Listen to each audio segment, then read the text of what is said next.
If you can impress your CFO, I truly believe you can impress anyone in finance.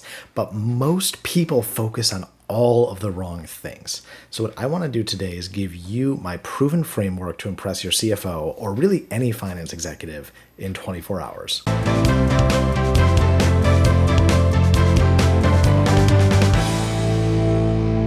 I'm Mike, and I've worked in finance for over a decade. I've directly supported CFOs at publicly traded companies, and I've even been the CFO at a startup. What I've learned across this time is that what people think CFOs care about is usually not really what they care about. And it's not that they don't care, it's that they're responsible for the financial operations of the entire company, which is typically 6 to 10 functions depending on how the company is organized. Think about things from accounts receivable to accounts payable to accounting to payroll to FP&A. There's all these different functions. So they do care about their organization, but they care at a very high level. I've also found that people tend to forget that their CFOs are people.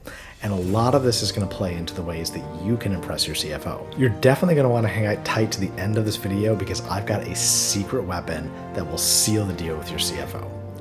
Before we get started, make sure to hit that like button and subscribe for more of my no-nonsense finance tips. Drop a comment with your biggest finance challenge. I'd love to hear your stories and help you out with future videos. So let's get started with my framework to impress your CFO in just 24 hours. So first, what do CFOs care about? CFOs have a lot on their plate, as I mentioned, all of the departments of the finance function from tax to treasury to FP&A to accounting, but they have a lot of stakeholders. The first is the shareholders if it's publicly traded or the owners if it's a private company. They owe a lot of fiduciary duty, information, and strategic thinking to these groups. They also have the board of directors. Sometimes these are the shareholders and owners, sometimes they're a different group, but regardless, you have to get the board of directors on board, continue to ensure them that you're running the company well, and get their buy-in on various projects. CFOs care about cash, and more cash. That's getting cash in, how cash goes out, and financing the company. And a lot of downstream processes that finance pros are focused on and think the CFO cares about really are just informing cash flow. You think about a company's forecast, yes, there's a lot of management uses for it, but the primary function of any forecast is to make sure that there's cash in the bank and cash is being managed well. Cash, cash, cash. I could say it 100 more times. CFOs are also responsible for driving the growth and the profitable growth of their companies, really helping to raise revenue and lower costs over the long term. And then lastly, every CFO has the responsibility of compliance. This is compliance with accounting standards, compliance with other regulations that impact the financial operations, compliance with Sarbanes-Oxley, you name it, compliance almost always falls right into the laps of the CFO. So they have all of these different competing priorities, and this is the frame of mind you want to have when you're trying to impress your CFO, or again, any senior finance leader. Now let's talk about what CFOs don't care about. And these things are the table stakes. These are things that are required for your role. They just have to exist, but you're not going to get a pat on the back because they're required. The first is accuracy. No brownie points for accuracy. Huge, huge red flag if you're not accurate. Second, compliance. It is a core function of the CFO's responsibility, but helping drive compliance isn't going to get you recognized because it's a core part of your job. Clear, concise presentations are an expectation at this level. Doing a clear and concise presentation may wow at the manager level, but it's not going to wow at the CFO level. And lastly, there's an expectation that you have reliable reporting and planning. And coming to them with reliable reports and plans is, again, table stakes and a basic expectation. It's nothing you're going to be celebrated for. So as we think about how to impress your CFO, there's 3 things in my framework that I focus on. The first one is bring solutions and consensus. CFOs have a diverse scope, and they have to have their eyes darting in directions at all times. And they don't want to deal with problems because they don't have the time. Now, what that means is it's not that they're not solving problems. It's that they don't want to help you figure out the problems. They want to be able to take action and have the information they need. So you do not come to a CFO for work sessions. You get that all done in your local area, your local department. Your boss, your mentors, your colleagues, whatever you need to do, you figure this all out and you come to them prepared.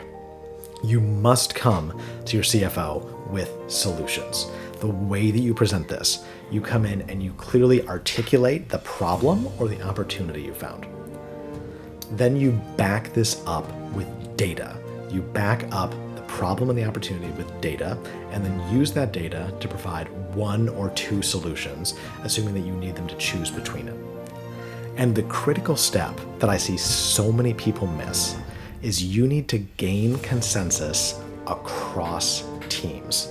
Whether that's with operations or other parts of finance, it is not the CFO's job to get consensus. It's your job to come with this entirely packaged up and ready to go. Next, number 2 is that you need to add value with less resources. This is both for you as a finance professional in your finance operation, as well as for the company. What does this look like? It's quite simple. You lower costs, you raise revenue, and you repeat this forever. So this again applies to both your finance team as well as the business. As you support the business, you want to look for ways and help your business partners find ways to run with lower costs while driving more value from the costs you do have.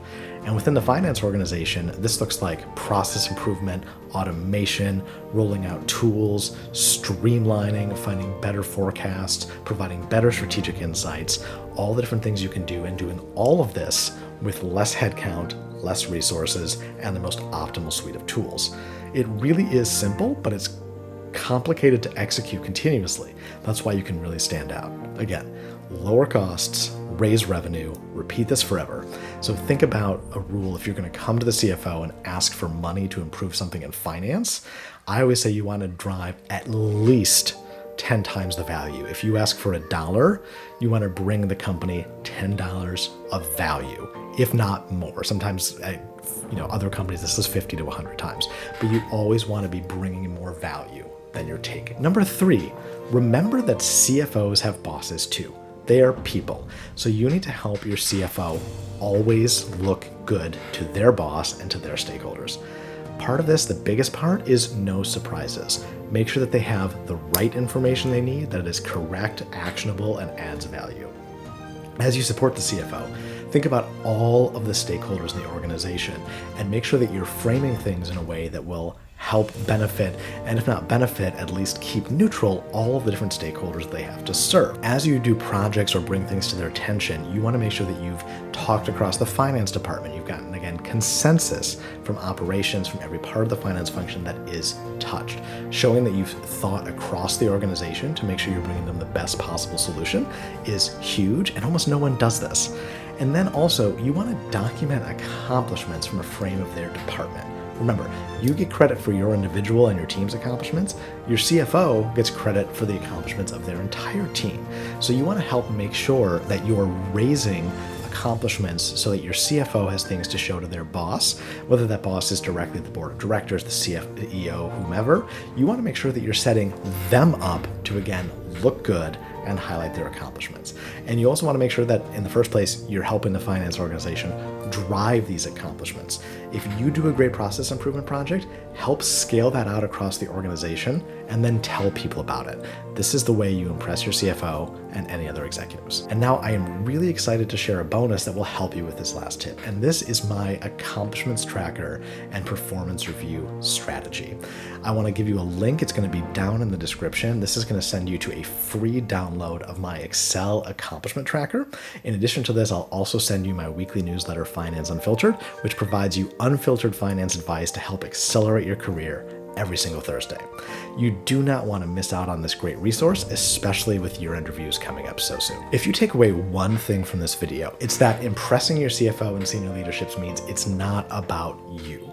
It's about them, and it's about making their lives as easy as possible, and also reminding them politely, respectfully, in the appropriate setting of the value you're adding. You have to do great work. You have to give them the wins that they need in the most cohesive, coherent, concise fashion possible. And then, as it comes appropriate, remind them of that great work you did, both so that they can take it up to their leadership and so that you can be recognized for your accomplishments. If you found these tips helpful, make sure to give this video a thumbs up and let me know in the comments which strategy you're excited to implement. I read every single one. Don't forget to subscribe and hit that notification bell for more unfiltered finance strategies coming your way every Monday. Thanks for watching, and I'll catch you in the next video. Until then, this is Mike signing off from F9 Finance. Cheers.